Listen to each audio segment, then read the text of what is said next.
Hello friends, welcome back to my channel Vikas tech for you. दोस्तों आज मैं बात करूंगा आप लोगों के लिए बहुत बड़ी वैकेंसी का अप टू डेट आया है दोस्तों, जिसका मैं बात करने जा रहा हूं। दोस्तों आप कई साल से इसका इंतज़ार कर रहे थे, लगभग 3 से 4 साल हो गया है इस वैकेंसी को आए हुए, लेकिन अभी जो आया है दोस्तों वैकेंसी आईटी और डिप्लोमा के लिए, वो समझिए 3 से 4 गुना पोस्ट प्रत्येक सीट के लिए आया हुआ है। जिस भी कैटेगरी में है सभी में आईटी और डिप्लोमा के लिए दोस्तों पिछले जो 3-4 साल से जो वैकेंसी नहीं आई है, इसके कंपैरिजन में देखेंगे हम तो लगभग 4 गुना सीट, लगभग 3 से 4 गुना हर पोस्ट पे आया है। तो दोस्तों मैं बात करता हूँ, आपको पता ही चल गया होगा कि ये डीआरडीओ की मैं बात कर रहा हूँ। तो डीआरडीओ का मतलब ही होता है डिफेंस रिसर्च डेवलपमेंट ऑर्गेनाइजेशन। चलिए दोस्तों मैं एक एक करके बात करता हूँ कि कौन कौन से लोग इसे भर सकते हैं, इस क्राइटेरिया क्या है, फॉर्म फी क्या है, और आपका कब से कब फॉर्म का लास्ट डेट रखा गया है फिल करने का, और आपके एग्ज़ाम का पैटर्न्स क्या है, सिलेबस, और कितने मार्क्स के क्वेश्चन पूछे जाएंगे। तो चलिए दोस्तों एक एक करके मैं बात करता हूँ। दोस्तों सबसे पहले आप यहाँ देख ही पा रहे होंगे कि हमारा डीआरडीओ है, जो कि defence research development organisation, DRDO जो कि मिनिस्ट्री ऑफ डिफेंस के अंडर में आती है। दोस्तों जो हमारा यहाँ आप देख पा रहे होंगे, यहाँ की recruitment of 1901 vacancies for the post of senior technical assistant STAB और टेक्नीशियन ए। दोस्तों इससे पहले मैंने सेप्टेम 10 के लिए अपकमिंग वैकेंसी का मैंने कई बार 2-3 बार वीडियो डाला था कि अब जो है साइंटिस्ट बी का जैसे ही आया था, तो मैंने आपको उस समय भी सेप्टेम 10 के बारे में थोड़ा चर्चा किया था कि आप लोग अपने प्रिपरेशन में लगे रहिए। सेप्टेम 10 100% आएगी, क्योंकि जब कोरेंडम नंबर ये जब हमारा हो गया था अलॉट, तो समझिए मुझे इतना पता चल गया था कि ये वैकेंसी अपकमिंग है और आ रही है। तो दोस्तों चलिए, अगर मेरे चैनल पर फर्स्ट टाइम है तो प्लीज़ लाइक शेयर और सब्सक्राइब कर दीजिएगा, और अपने दोस्तों में भी शेयर कर दीजिए इस इन्फॉर्मेशन को। चलिए दोस्तों मैं बात करता हूँ कि इसके लिए एलिजिबल क्राइटेरिया क्या है। एलिजिबल क्राइटेरिया की अगर बात करेंगे दोस्तों, तो हमारा देखिए ये 23 सितंबर तक इसका फुलफिल होना चाहिए। उसके बाद ओपनिंग डेट जो हमारा है फॉर द ऑनलाइन एप्लीकेशन, ये हमारा 3 सितंबर को इसका स्टार्टिंग डेट है दोस्तों। 3 सितंबर से स्टार्ट हो जाएगा, और क्लोजिंग डेट जो है for the submission of online application दोस्तों ये 23 सितंबर रखा गया है। तो याद रखिएगा, जो 23 सितंबर को आपका लास्ट डेट है, यानी 23 सितंबर को दोस्तों ये जो है हमारा लिंक जो है डीएक्टिव हो जाएगा। तो आप 3 सितंबर अगले महीना में 3 से लेके 23 सितंबर तक आप इस फॉर्म को फिल कर सकते हैं। टेंटेटिव दोस्तों यहाँ देखिए, tentative date for the tier 1 exam, जो हमारा सीबीटी एग्ज़ाम होता है, लिखा हुआ कि to be announce on the DRDO website. DRDO के वेबसाइट पे दोस्तों आपका जो है इसका जो फर्स्ट स्टेज का जो एग्ज़ाम होगा वो आपको अप टू डेट मिल जाएगी।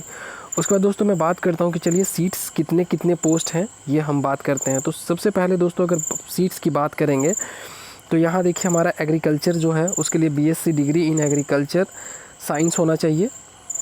तो उनके लिए एससी में 1 पोस्ट है, एसटी में 1 है, ओबीसी में 2 हैं, और यूआर में जनरल में हमारा 6 पोस्ट है। अब कुल मिला के 10 पोस्ट हैं वैकेंसी। ऑटोमोबाइल की बात करेंगे तो डिप्लोमा इन ऑटोमोबाइल होना चाहिए, जो कि आपका दोस्तों 15 सीट्स हैं, और हमारा एससी में 6 पोस्ट था, ओबीसी में 4 पोस्ट हैं, ईडब्ल्यूएस में 2 पोस्ट हैं, और यूआर में 3 पोस्ट, यानी कुल मिला के 15 पोस्ट हैं। बॉटनी की अगर बात करेंगे दोस्तों, जो BSc degree in botany from the recognised university या बोर्ड, इसमें हमारा कुल मिला के 3 पोस्ट हैं। अगर केमिकल इंजीनियरिंग की बात करेंगे दोस्तों, तो डिप्लोमा इन केमिकल इंजीनियरिंग उनके लिए 35 पोस्ट है, जो कि आप 3 पोस्ट एससी में देखेंगे, एसटी में 3 पोस्ट हैं, ओबीसी में हमारा क्या है 8 पोस्ट है। उसके बाद ईडब्ल्यूएस यानी इकोनॉमिकल वीकर सेक्शन जो आते हैं, श्रवण वर्ग में जो पिछड़ा वर्ग है, उनके लिए 2 सीट है, और हमारा यूआर के लिए 19, यानी कुल मिला के दोस्तों 35 सीट्स है, जो कि बहुत ही अच्छी सीट्स कहेंगे। अगर केमिस्ट्री की बात करेंगे, जो कि बीएससी डिग्री इन केमिस्ट्री है या केमिकल साइंस से अगर वो किए हुए हैं दोस्तों, ये केमिकल इंजीनियरिंग भी है, तो उनके लिए दोस्तों ये हमारा क्या 58 पोस्ट है, उनके लिए 58। उसके बाद बात करेंगे जो कि सिविल इंजीनियरिंग है, अगर डिप्लोमा इन सिविल है दोस्तों, तो ये हमारा 25 पोस्ट है डिप्लोमा के लिए। अगर कंप्यूटर साइंस की बात करेंगे चलिए दोस्तों, तो उनके लिए तो बहुत बड़ी सीट्स है। अगर कंप्यूटर साइंस की बात करेंगे तो इनके लिए तो ये देखिए हमारा 167 सीट्स है दोस्तों। ये हमारा डिप्लोमा इन इंजीनियरिंग, ये देखिए BSc degree in computer engineering या allied subject from the recognised university या बोर्ड, या डिप्लोमा इन कंप्यूटर साइंस अगर हैं आप तो बिल्कुल एलिजिबल है। 167 पोस्ट है आपके लिए दोस्तों। उसके बाद बात करेंगे 108 नंबर में कोड में है दोस्तों, देखिए इलेक्ट्रिकल एंड इलेक्ट्रॉनिक्स इंजीनियरिंग, अगर आप diploma in electrical and electronics हैं तो आपके लिए 17 पोस्ट हैं दोस्तों। उसके बाद दोस्तों मैं बात करता हूँ आपके लिए कि यहाँ देखिए हमारा इलेक्ट्रिकल इंजीनियरिंग, अगर जो भी डिप्लोमा इन इलेक्ट्रिकल हैं, यहाँ देखिए इलेक्ट्रिकल है तो डिप्लोमा इन इलेक्ट्रिकल इंजीनियरिंग मांगा गया है इसमें, जो कि दोस्तों पोस्ट 68 पोस्ट है, जो कि पिछले बार बहुत ही कम पोस्ट था, इस बार 68 पोस्ट है। और उसके बाद करेंगे बात दोस्तों इलेक्ट्रॉनिक्स एंड इंस्ट्रूमेंटेशन की बात करेंगे तो उसके लिए हमारा 31 पोस्ट है, जो कि diploma in electronics and instrumentation में अगर आप किए हैं तो बिल्कुल फॉर्म भर सकते हैं इसके लिए। उसके बाद है इलेक्ट्रॉनिक्स एंड कम्युनिकेशन एंड या तो हमारा इलेक्ट्रॉनिक्स एंड टेलीकम्युनिकेशन भी है दोस्तों, जो कि अगर diploma in BSc degree in electronics यहाँ देखिए या फ्रॉम द रिकॉग्नाइज यूनिवर्सिटी या बोर्ड अगर या तो डिप्लोमा इन इलेक्ट्रॉनिक्स या इलेक्ट्रॉनिक्स एंड कम्युनिकेशन भी है तो इसके लिए आप इस पोस्ट के लिए एलिजिबल है। जो कि दोस्तों देखिए 192 पोस्ट है, बहुत बड़ी सीट्स कह सकते हैं इसको, पिछले बार की तुलना में बहुत ज़्यादा सीट है, 3 से 4 गुना सीट है। इंस्ट्रूमेंटेशन की बात करेंगे दोस्तों तो इनके लिए 17 पोस्ट है। और लाइब्रेरी साइंस, जो कि अगर लाइब्रेरी हमारा डिग्री इन साइंस, देखिए degree in science with minimum 1 years या डिप्लोमा इन लाइब्रेरी साइंस, इसके लिए हमारा 23 पोस्ट है दोस्तों। जो लाइब्रेरी साइंस में अगर स्टूडेंट किए हैं तो उनके लिए भी 23 सीट है। उसके बाद दोस्तों मैकेनिकल इंजीनियरिंग की बात करेंगे हम, जो भी अगर डिप्लोमा से अगर डिप्लोमा किए हैं मैकेनिकल में उनके लिए तो यहाँ पे अगर सबसे पोस्ट ज़्यादा देखा जाए तो इनके लिए 294 पोस्ट है दोस्तों। उसके बाद मैं बात करूँगा दोस्तों जो हमारा मेटलर्जी के लिए कितना है। चलिए मेटलर्जी की पोस्ट की बात करते हैं। यहाँ मेटलर्जी 116 नंबर पोस्ट में है दोस्तों। तो मेटलर्जी की अगर हम बात करेंगे, यहाँ देखिए metallurgy diploma in metallurgy engineering recognise होना चाहिए यूनिवर्सिटी या बोर्ड से, तो उनके लिए 21 पोस्ट है। उसके बाद हमारा मेडिकल लैब या MLT के नाम से जो है वो अगर हमारा है BSc डिग्री इन मेडिकल लेबोरेटरी टेक्नोलॉजी, या तो अगर आप BSc डिग्री इन फोटोग्राफी यहाँ अगर किए हुए हैं तो उनके लिए तो 16 पोस्ट है हमारा मेटलर्जी के लिए। ये medical lab for the technology MLT के लिए हमारा 16 पोस्ट है। और हमारा फोटोग्राफी के लिए दोस्तों अगर बात करेंगे तो 8 पोस्ट है कुल मिला के। और फिजिक्स की बात अगर जिन्होंने भी फिजिक्स यानी ग्रेजुएशन किए हैं, अगर BSc degree in physics from the recognise board या university PCM physics chemistry maths या फिजिक्स केमिस्ट्री बायोलॉजी VETC में ऑल्सो अप्लाई वो भी कर सकते हैं दोस्तों। तो ये हमारा क्या है, उनके लिए 32 पोस्ट है। उसके बाद हमारा प्रिंटिंग टेक्नोलॉजी की बात करेंगे तो उनके लिए 5 पोस्ट है दोस्तों। उसके बाद है साइकोलॉजी की बात करेंगे तो BSc degree in psychology from the recognise university institute, उनके लिए भी 11 पोस्ट है। उसके बाद टेक्सटाइल की बात करेंगे तो उनके लिए भी दोस्तों 5 सीट है, बहुत अच्छी खासी सीट है उनके लिए। उसके बाद दोस्तों मैं चलिए बात करता हूँ, अब मैं बात करता हूँ ITI के कैंडिडेट्स के लिए। ये देखिए हमारा अब यहाँ से दोस्तों लिस्ट जो शुरू होती है जो कि ITI कैंडिडेट्स के लिए। हमारा देखिए बुक बाइंडर की बात करेंगे तो हमारा 10th या इक्विवेलेंट लिखा हुआ है, या अगर 10th है या आप इसके बराबर समकक्ष हैं तो भी, और साथ में आपका दोस्तों ITI इन बुक बाइंडर होना चाहिए, तो आपके लिए 20 पोस्ट है कुल मिला के दोस्तों। उसके बाद कारपेंटर से अगर आप किए हुए हैं ITI तो भी डाल सकते हैं ITI पोस्ट के लिए। 10th के साथ साथ आपको ITI certificate in carpenter trade होना चाहिए, जो कि 12 पोस्ट है दोस्तों। पिछले साल की अगर बात करेंगे तो कुल मिला के लगभग 4 या 6 पोस्ट था, लेकिन इस बार 12 पोस्ट है दिया गया। उसके बाद हमारा CNC ऑपरेटर के लिए दोस्तों 9 पोस्ट है।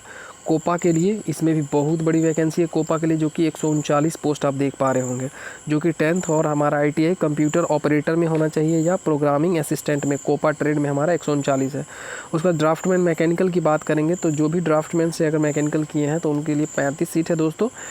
और हमारा DTP ऑपरेटर के लिए हमारा 8 पोस्ट है। उसके बाद इलेक्ट्रीशियन दोस्तों, जो सबसे बड़ी वैकेंसी इलेक्ट्रीशियन के लिए, यहाँ भी देखिए इलेक्ट्रीशियन यानी 10th के साथ साथ हमारा देखिए 10th या equivalent and ITI certificate in electrician या वायरमैन या इलेक्ट्रिकल या फीटर ट्रेड, ये हमारा देखिए इनके लिए 106 पोस्ट है दोस्तों। अगर आप ITI अगर इलेक्ट्रीशियन वायरमैन या इलेक्ट्रिकल फीटर से भी अगर आप किए हुए हैं, इलेक्ट्रिकल ही है यहाँ पे इलेक्ट्रीशियन के लिए, तो आप 106 पोस्ट आपके लिए है दोस्तों। जो कि OBC के लिए 47, यहाँ देखिए जनरल के लिए 47 पोस्ट है और OBC के लिए 20 पोस्ट है, कुल मिला के 106 पोस्ट है दोस्तों।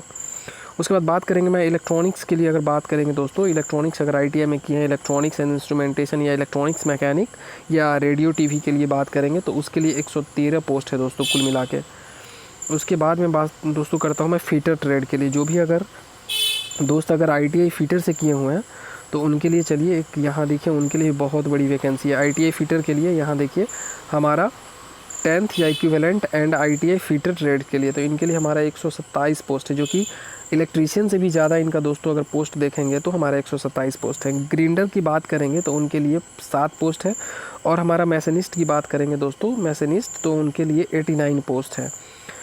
और उसके बाद दोस्तों मैं बात करता हूँ मैसनिस्ट का कर चुके हैं। अब देखिए मैसनिस्ट से आगे दोस्तों, मैसनिस्ट के बाद दोस्तों है मैकेनिकल, जो हमारा मैकेनिक डीजल है। जो भी अगर भाई अगर डीजल मैकेनिक से किए हुए हैं ITI, तो यहाँ आप देख पा रहे हैं ITI मैकेनिक डीजल होना चाहिए, उनके लिए 4 पोस्ट है। और मैकेनिक ये हमारा मोटर मैकेनिक के लिए, उनके लिए 13 पोस्ट है।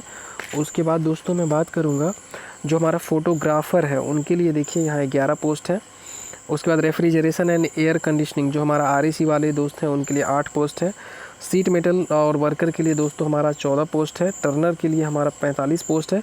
और वेल्डर की बात करेंगे दोस्तों तो उनके लिए बहुत बड़ी वैकेंसी है, 50 सीट। क्योंकि पिछले बार अगर दोस्तों बात करेंगे तो उनके लिए सिर्फ और सिर्फ 14 पोस्ट था, जो कि लगभग 4 पोस्ट आपके OBC में थे और समझिए 7-8 पोस्ट जो थे वो जनरल में थे। दोस्तों अगर मेरे चैनल पे फर्स्ट टाइम विजिट कर रहे हैं तो प्लीज़ लाइक शेयर और सब्सक्राइब कर दीजिएगा दोस्तों।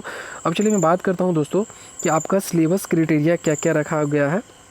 और देखिए यहाँ पे कुल मिला के यहाँ पे जो 1901 पोस्ट देखने को मिला था दोस्तों चलिए मैं बात करता हूँ। यहाँ पे एक लाइन यहाँ देख लीजिए, यहाँ लिखा हुआ है कि जो हमारा 3 सितंबर स्टार्टिंग डेट जो हमारा देखिए ओपन डेट लिखा हुआ है 3 सितंबर और हमारा क्लोज डेट है 23 सितंबर। तो याद रखिएगा 3 सितंबर से 23 सितंबर के बीच में दोस्तों आप अपने फॉर्म को फिल कर लीजिएगा अच्छे से।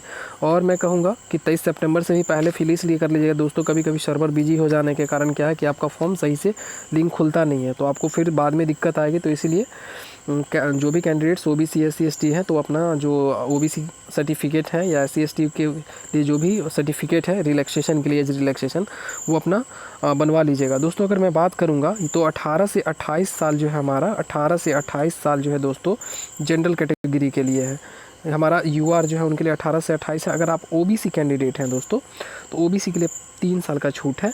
उसके बाद SC ST अगर हैं आप SC ST के लिए तो दोस्तों इनके लिए 5 साल का छूट है। और मैं बात करूँगा जो फिजिकल हैंडीकैप्ड हैं, जो PWD वाले होते हैं, उनके लिए 10 साल का लगभग इसमें छूट दोस्तों रहता है। तो सेंट्रल का ये रूल है। और मैं बात करूँगा चलिए सिलेबस की बात करते हैं दोस्तों। तो सिलेबस की बात करेंगे दोस्तों, सबसे बड़ी इंपॉर्टेंट बात है कि हमारा सिलेबस क्या रहेगा। तो सिलेबस में आप जान लीजिए कि आपका जो है जो CBT एग्ज़ाम आप देंगे उसके लिए जो हमारा CBT फॉर स्क्रीनिंग बोलते हैं उसको, तो इसके लिए हमारा दोस्तों क्या है 120 क्वेश्चन। आप देख पा रहे होंगे कि यहाँ आपको 120 क्वेश्चन देखने को मिलेगा। क्वेश्चन और मार्क्स की बात करें तो 120 मार्क्स का और 90 मिनट यानी 90 मिनट्स में 1.5 घंटा में आपको 120 क्वेश्चन सॉल्व करना है, जो कि 120 मिनट के लिए 120 क्वेश्चन जो कि 120 मार्क्स के 90 मिनट में होंगे। उसके बाद हमारा है दोस्तों कि CBT for the provisional selection, यहाँ पर जो आप देख पा रहे होंगे ये हमारा सब्जेक्ट टू पोस्ट कोड हमारा है, उसके लिए 100 मार्क्स का होगा और 90 मिनट्स आपको दिया जाएगा। दोस्तों मैं बात करूंगा अगर CBT प्रोविजनल सिलेक्शन की बात अगर करेंगे हम यहाँ पे, तो हमारा पार्ट A और पार्ट B से 2 टाइप के क्वेश्चन रहेंगे। पार्ट A हम जो है हमारा वो नॉन टेक्निकल का सिलेक्शन, ये हमारा नॉन टेक है। और पार्ट B की बात करेंगे तो यहाँ देखिए लिखा है स्पेसिफिक टू ट्रेड या discipline of the post code, यानी सिलेक्शन जो हमारा सेक्शन B है उसके लिए और सेक्शन A। तो सेक्शन A से हमारा जो है इसमें हमारा सेक्शन A में देखिए यहाँ पर लिखा हुआ GK GS maths reasoning current affairs. तो हमारा GK GS maths reasoning current affairs है। और मैं बात करूंगा दोस्तों यहाँ देखिए जो हमारा GK GS मैथ्स रीजनिंग और करंट अफेयर्स है, तो ये हमारा इससे दोस्तों रहेगा 40 नंबर का। और हमारा जो हमारा 40 क्वेश्चन वो रहेगा। और सेक्शन B की बात करेंगे जो हम ITI या डिप्लोमा से किए हैं तो उससे हमारा दोस्तों 80 क्वेश्चन, और कुल मिला के बात करेंगे तो 120 नंबर का रहेगा। और याद रखिएगा 90 मिनट आपको दिया जाएगा। तो दोस्तों और ये हमारा देख पा रहे होंगे कि ट्रेड टेस्ट या क्वालिफाइंग टेस्ट। तो दोस्तों मैं एक बात बता देता हूँ, जो हमारा ट्रेड टेस्ट पिछले बार हुआ था, एक दोस्त का सिलेक्शन हुआ था उसमें, तो उनका वेल्डर ट्रेड जो है ITI से सिलेक्शन हुआ था। तो दोस्तों उनका क्या हुआ था कि मिस्टेक से उनका जो मतलब OBC के जगह पे दोस्तों उनका क्या हुआ था जनरल फिल हो गया था। और कट ऑफ उनका क्या हुआ था अच्छा खासा आया था उनका नंबर, लेकिन वो किसी कारण बस वो क्या था उनका कि उनका माने कि OBC में नहीं हो पाया था। क्योंकि वो उन्होंने गलती क्या किया था कि जनरल उनका भरना था OBC में उनको, लेकिन वो उन्होंने भर दिया था जनरल में। तो उनको जो है दोस्तों जो छूट मिलनी चाहिए थी वो उनको नहीं मिल पाया था, तो बाद में उनका रिजेक्ट हो गया। तो ये थोड़ा सा दिक्कत बात है। और उनका ट्रेड टेस्ट के लिए जो दोस्तों बुलाया गया था, तो ट्रेड टेस्ट भी बहुत आसान है। मैं इस पे भी वीडियो बनाऊंगा कि ट्रेड टेस्ट आपकी कैसी होगी। तो चलिए और जो भी इन्फॉर्मेशन होगा अगले वीडियो में हम दोस्तों, क्योंकि ये वीडियो बहुत बड़ा हो गया। तो थैंक यू सो मच दोस्तों, लाइक शेयर और सब्सक्राइब कर दीजिएगा, अपने दोस्तों में भी शेयर कर दीजिएगा ताकि उनको भी ये इन्फॉर्मेशन पता चल जाए। थैंक यू दोस्तों।